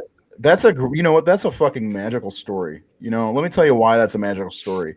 You walk in, your friend's watching 3D, you see a glimpse of Jason, you're like, I gotta see the rest, or something like that, and your buddy's like, we gotta see part 6. And you go to the video store and rent part 6. That's fucking magical. I miss video stores. I miss Blockbuster and all these other things. I miss them. I think we all do a little bit. I activated fucking Alexa on my phone. Shut up, Alexa. It's like there's no Blockbusters nearby. I also think that Jason Lives is the movie responsible for where slashers went after that, because I don't know if we would have got Dream Warriors and Dream Master if it had been for Tommy bringing that campy comedy or more. They call Dream Warriors or Dream Master the MTV nightmare, but like Jason Lives is the MTV Friday the 13th. Like for sure. I must be an fan and all that. I think it was the start of a new turn in the slasher films, and Luke Hardiman asked us, "What's y'all's favorite kill in 6?" Sheriff Garris getting bent in half, and you can hear every fucking bone break while it's happening. That's without a doubt. That's definitely my number 1. But the face smash in the trailer, ooh, it's cool. That is cool. Yeah. There's a couple of good ones. One of the ones that's just it's a minor thing is he fucking just hiding in the shadows and in the trees and just tosses a fucking knife and hits the guy right in the head and he lands in the boat. You gotta love that. Jason's accuracy with a fucking throwing knife. But yeah, I think. What about you, Luke? What's your favorite? Let us know. Sheriff Garris is definitely mine. I don't think Keith can answer. I don't remember half of them. Okay, you get put at the bottom. Nate, what about you? You got anything? I think the sheriff's is cool, but I also like the couple on the road there where he impels Tony Goodman, tosses him over his head, and then he like stabs her in the water. Mm-hmm. The credit card is floating away, and can't leave home without it. Can't leave home without it. Yeah, that was a pretty cool scene. I like that scene where he uses the same thing that resurrected him, essentially the lightning rod. But when he hits the glass, you can see it go off, and apparently she almost got hit by that. Yeah. So that's Tom McLaughlin's wife too, I believe. Yep, Nancy. Yeah. And yeah, that's good stuff. Like Hawes's death too, getting his heart ripped out after. Oh yeah. After saying my heart can't take this anymore. I think we break the shovel over Jason's head. Oh shit! Luke Fireman said the sheriff hands down. Yeah, Sheriff Garris is really good. Yeah, so part 6 is my favorite. There's so many good stuff. The Martin, the caretaker. Do I look like some kind of poop head or whatever, or fart head? Fart head. Yeah, such. What am I? Some kind of fart head. And then Court trying to teach the boys about how Indians. That's such a good scene. I love that scene. And again, I always say that the kids, what were you going to be when you grew up? Still, well, yeah, the kids are great. Yeah, even the little girl Nancy. which, just for the record, they named her after his wife, not Nancy from A Nightmare on Elm Street, which a lot of people think. Just hold out to the last of the song. How much longer is it? Just 10 more minutes. First of all, what song in the 80s was 10 minutes? Must have been a Pink Floyd song. Yeah, right. Didn't sound like it. A song from Alice Cooper. It's not that long. Right. Most of Alice Cooper's songs are like 3.5 minutes. Fun fact, Darcy DeMoss, who played that character, was supposed to be in part 5, but she refused to do the nudity. She was supposed to play Deborah Voorhees' part. And then she got the movie with no nudity. But she's nude all over the place anyway. Anyway, nudity fun fact from Rayzor. I love boobs. So, anyway, anything else we want to say about part 6? Seth, admit it, it's your favorite. In 2 weeks, it'll be your favorite. There was one thing I forgot to bring up. It's one that I watch all the time. I even did a painting for it. Wrong hand. Wrong hand. You put him in the left hand. Jason's right-handed. I know. I had to do it for the image. One thing I wanted to ask: what's everybody's favorite title sequence from part 6? How can it not be part 6? Yeah, the 007. Yeah, the 007 opening. That's so fucking brilliant. I only asked because part 4 is fucking ridiculous. Giant fucking explosion in a title sequence like it's Die Hard. Well, I mean, we should rank the openings because they're all a little bit different. Part 7 is great because it's got the recap and the storytelling element. But that's my favorite. Yeah, the first 2, it's you got the glass breaking, you got the explosion, and then you got the such a fucking awesome theme song of the disco theme in part 3, And now for some reason I'm blanking on the opening from the 5. Yeah. The 5 one is it's like the blue chevron, like the mask turns to the back of it and you go through the eye. Oh yeah. That's very telling too. Mm-hmm. So, do you all wish the Gothic theme would have continued with 7, 8? No, I think 7 is, God, there's so much about 7 I want to like, but it's kind of just flat. Some of the characters are shitty. The best character in that movie is Melissa, hands down. Bitch gets an axe to the face and gets thrown across the room. I gotta love it. I'm looking forward to seeing it. 7 was my favorite for a long time. I think because of Kane and the opening of it. But after a while, it suffers from what I talked about, which is way too many fucking characters. There's way too many people in it. When they divert from the story quite a bit, you got the characters hiking in the woods. It's like Jason covers a lot of fucking ground in that movie, and he uses the most ways to kill somebody in one movie. So, but then you bring in Teddy Kaiser as the psychiatrist. Bad News Cruise. I love that character. Yeah, I like that he shields himself from Jason with Tina's mom. What a shithead. He's a great secondary villain in franchise. All right, save it for the next episode. Damn it! And then Melissa's a great. Yeah. So when are we doing that anyway? Are we doing that Tuesday? I figured we were doing it Tuesday. Tuesday. Friday the 13th, 7. The New Blood. Jason Takes Manhattan. Jason Goes to Hell. Jason X. Freddy versus Jason and Jason, whatever, 2009. Yep. That's what's coming up next for the Horror Syndicate Discourse team. Let's do some final thoughts around the table. We'll start with the Dead Fuck. Seth, final thoughts on the first 6 Friday the 13th movies, and rank them for me. But part 4 can't be number 1. I love this franchise. But they are all pretty much the same movie. It's like the same script. Repetition. Going through different revisions. But it's still a fun series to watch. And I've seen these movies so many fucking times. And unlike Keith, I could tell you character names of certain ones. You know what I mean? I just really enjoy this franchise. Catch up, Keith. Yeah. I can't remember. Shit, for ranking them, number 6 would be 1980 because I'm not really that big of a fan of the original. I actually, I get shit for this, but I like the remake more than the original.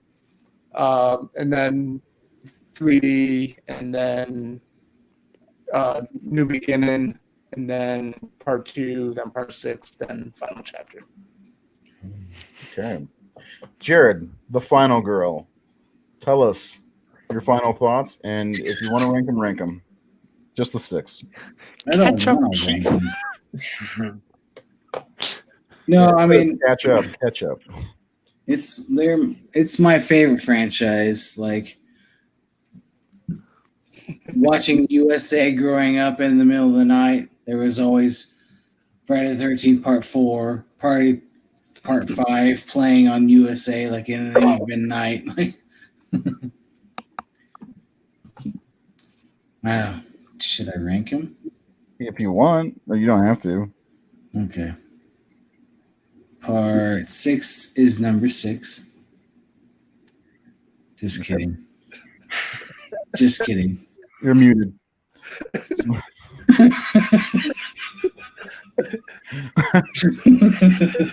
have to rank them if you don't want, because if you start that way, I'm just going to mute you. No, I would probably put Part 3 at my 6. Yeah. And then Part 2.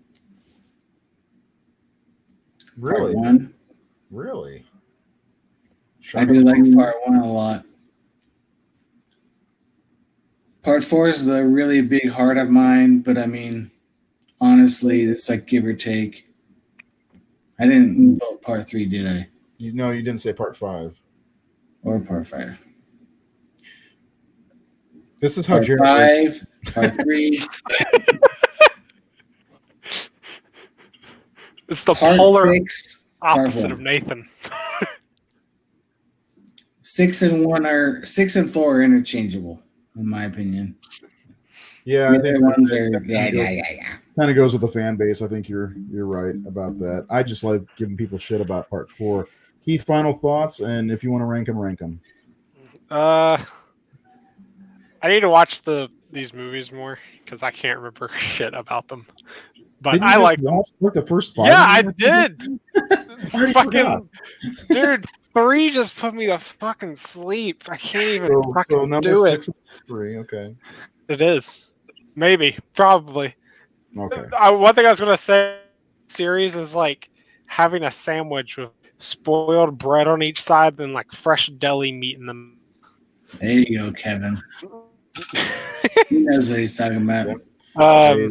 USA up all night. Mm-hmm. 1 through 6, the best for me would probably be 6, and then 2, and then 4, 5, 1, 3. Look at his eyes. He was like, I know his eyes were looking kind of crazy there for a second. Green. Sorry about the bug eyes.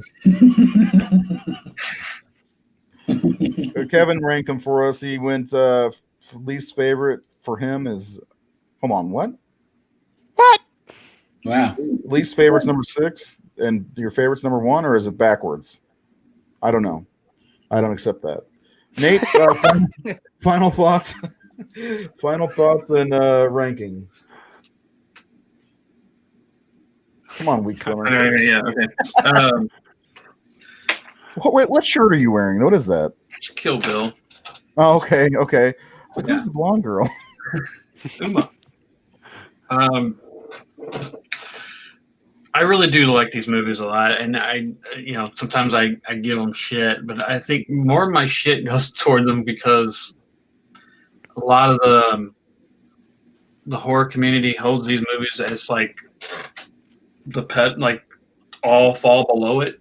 Yeah. As the greatest horror films ever made, and like I see really good films get shit on by diehard Friday fans, and they shit on things for not being original or being derivative or repetitive, and like there's nothing more repetitive and derivative than Friday the 13th was. I mean, it exists because it ripped off a movie, and they just kept repeating their same formula. Granted, that said, they are a lot of fun. USA Up All Night. I remember watching those marathons. No. USA Up all night. You got to do that.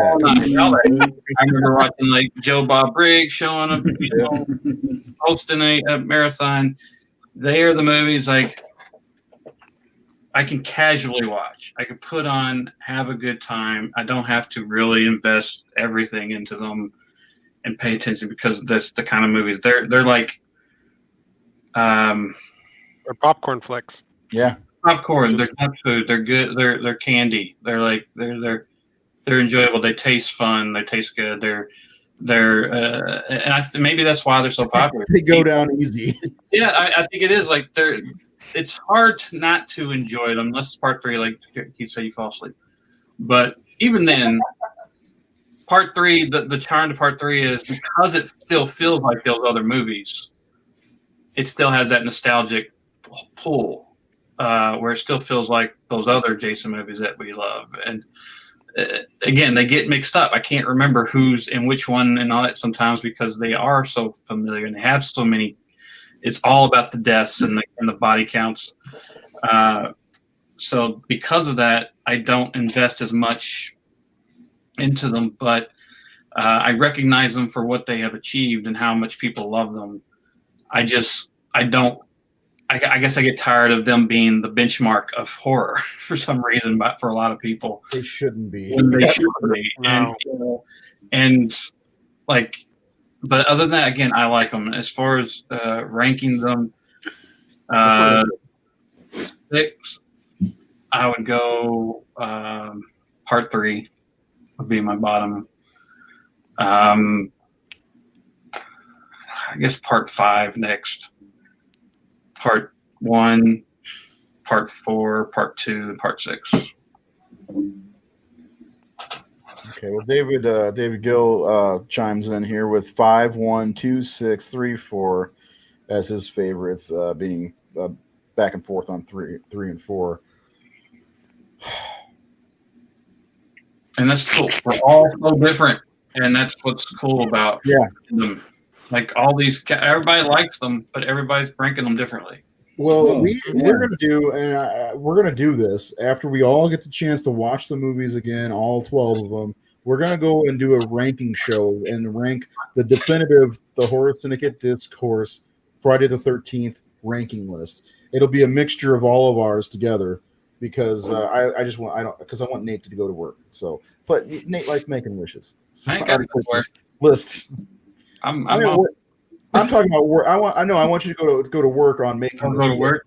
Compiling the numbers because the top 100, we just had to give you our 50, and you went right to work to make the top 100 list. So we're gonna do that after everybody gets them back fresh in their mind. My list is set for now. It'll probably change next year, of course, because it's an ever changing list. I will tell you one thing: Part 4 will never be number 1 for me. I like it, but it's not my favorite.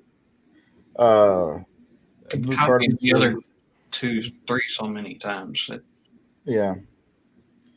It's the greatest hits of the Friday the 13th. More like the greatest shits.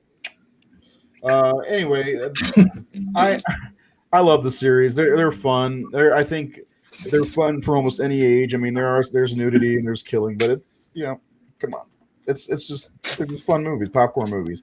If I rank the first 6 movies, 3D is my least favorite, followed by Part 1.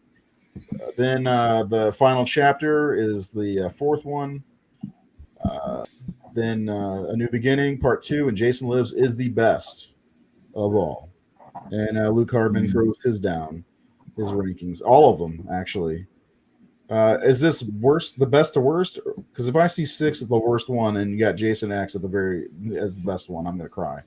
Right here on fucking screen. I'll make it the big screen too. I'll be boo-hoo. I mean, there's some people who just don't like Part 6. Some people just don't like the comedy aspect. That's true. It's just like people that don't like the Dream Master as much because Freddy is a comedian. Right. We haven't done a full Nightmare on Elm Street show, have we? We did. Pretty positive. Well, we covered, I think. We've done individuals, but I don't think we've done the series. Yeah, we should do a ranking show of that. Because we've kind of talked about 4 with Lisa Wilcox and Dream Warriors with Kincaid. Oh God, I just forgot his name. Help me, Nate. Ken. There he goes. Yeah, and of course we had the wonderful Mark Patton on the show. And we kind of talked about too, but his show was a deep ass episode. Check it out; it's on our YouTube. Look for the Mark Patton episode of Discourse. It's great. It's one of the best episodes we've done, I think. I would not watch the Vince DeSanti episodes because Vince just yaps and yaps and yaps. Luke says that's best to work. My job. Second screen. That's Nate's job.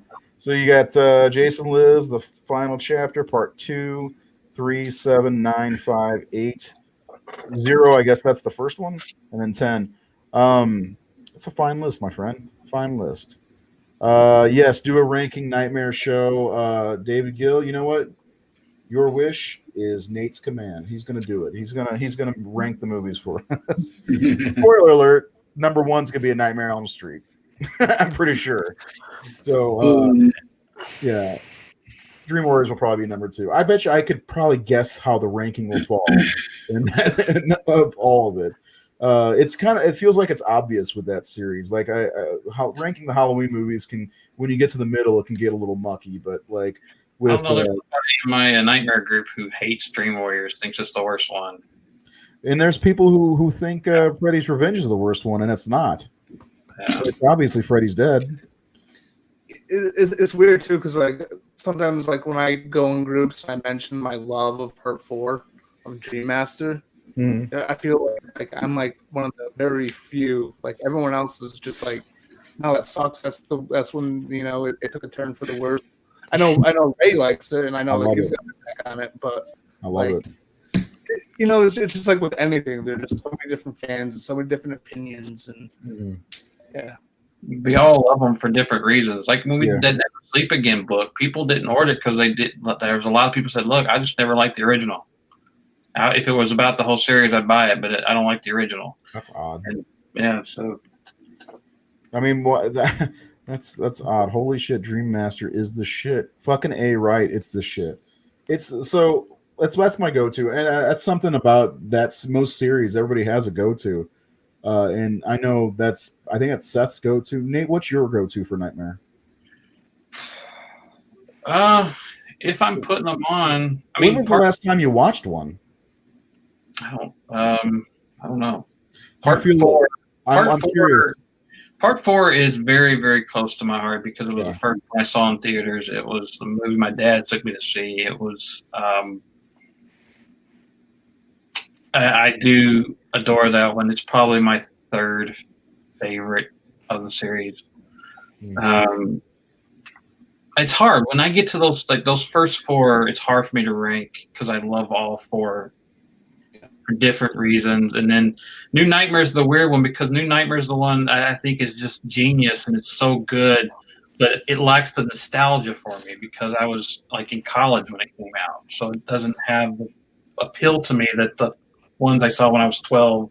College, dude. Jeez. Yeah, I was like a freshman in college when New Nightmare came out, so I was 14. Yeah. Hey Keith, how old were you when that came out? -2. That's right. What year? It's my first one. I don't find it very difficult to rank the Nightmare movies just because I think it's highly obvious which ones are the best 4 for sure. After that, it kind of. But the thing is, I'm a little bit different. I like Dream Warriors, but I prefer Freddy's Revenge to Dream Warriors. So, and most people don't. There's a lot of people that give hate. They say that and Dream Child are the worst ones, and I disagree. I believe that the best 4, in my opinion, though. I mean, if you look at it from an overall fan's perspective, we're talking about Dream Warriors, the first movie, which I really want to watch right now. I think I might watch that tonight. Then New Nightmare, and the 4th movie. Those are the 4 best of the series for fans. But don't disregard 2 because it doesn't follow the whole story. When they made that, they didn't have a real future plan for the Freddy movies. It was just the next chapter, and it was great. Mark Patton's great in that movie. It's a good movie. It's a fun movie. It's Freddy's Revenge, motherfucker. Okay. Part two is the weird one because a lot of people love his look in that movie. A lot of people think he's like the last time he was really terrifying and scary. Yeah. He fucking rips his skull off and shows his brain. There's so much to love in part two that it just kind of out to me that people think it's the worst one. It just doesn't make it. It's my third. It was the first one I had ever seen, and this was my Freddy's Revenge, and maybe that's why I have such a love for it, and it ranks higher in my list because it was the first horror movie that I remember seeing. My mom would say it's Children of the Corn, but please, I don't want to claim that.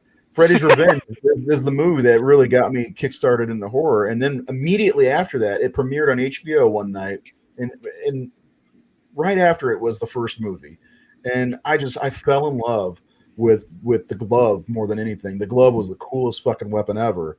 And then Freddy is one of the most terrifying looking creatures ever. I mean, Michael Myers is creepy because he's got the mask, doesn't say anything, but Freddy's burnt as fuck. He's got one of the best silhouettes, period, in horror history. I mean, in the scene with Nancy in the boiler room, and he's just standing there with his arm hanging, and it looks like a gunslinger, as he likes to say. So fucking awesome. I know I could go on for hours about Nightmare. I love it. It's my favorite series. My first one in the theater was Dream Warriors. I snuck in. I was supposed to see Crocodile Dundee too. All right, bonus time. We're going to do another 2 hours, and we're going to talk about Nightmare. Let's go. Hey, listen, you don't have anywhere to be. I'm gonna keep playing. I got Call of Duty coming out in a couple hours. Fuck Call of Duty. Anyway, we'll do a Nightmare show soon. I think we're talking about possibly taking a holiday break. So we maybe we'll do the Nightmare list right before we go on that break. What do you think? You guys game for that? Yeah.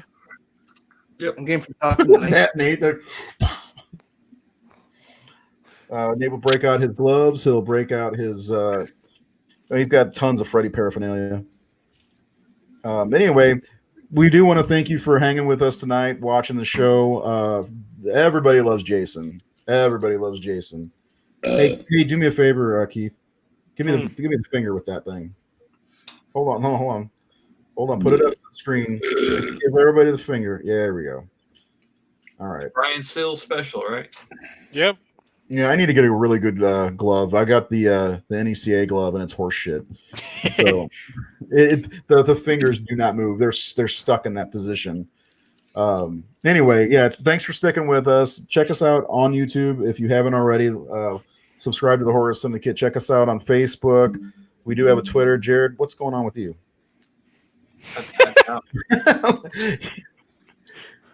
Oh wait, I'm not frozen. Okay. What's the confessional? I just like Marcy. She's such joining, and I just all I want to do is tell you about all the funny conversations I have, all the people in the room with me. Chelsea, she's a dick, okay? I know. And Cheryl, like, I've talked to her a bunch of times, and all I really want to do is make her an alliance with me because I don't know what else to do. Because if she's not going to be my alliance, I am going to hack her in the face with my fucking machete. We'll offer her a chocolate bar. We'll see what happens. Anyway, thanks for joining us tonight. We're going to end it right there. The Jared's Confessional before my internet takes a shit on itself. We'll see you next Tuesday as we finish our Friday the 13th conversation with Part 7 all the way up through the 2009 remake, which is better than what people give it credit for. You can take that shit to the bank.